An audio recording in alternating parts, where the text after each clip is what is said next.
nek wong bobote 130 joget ki delokno. Sinten 130? 130. Wo domonge kok kono golek timbangan. Wong timbang aku rusak kok pisan. Kula iki mboten 130. Pira? 200. Ya ora nek 200 to nek dibelehke payu. Iya. Iya. Tak puntak ning tak puntak. Niki ya Mbak, Pak? Ya Mbak. Ayo dhewe wong sing takon kowe kok senengane golek kanca ora. Dhewe dirampungi. Iya. Oh nggih. Dhewe karo joget. Lah niku sing 50 go mriki tak joget. Duit meneh. Cah kok kaya ngono ya. Edan. Nyoh. Nah, kuwi 400 jum cah sinden akeh. Ku anggere ora joget iki bali 300.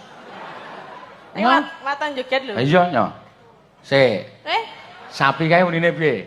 Emoh. Emoh ya wis.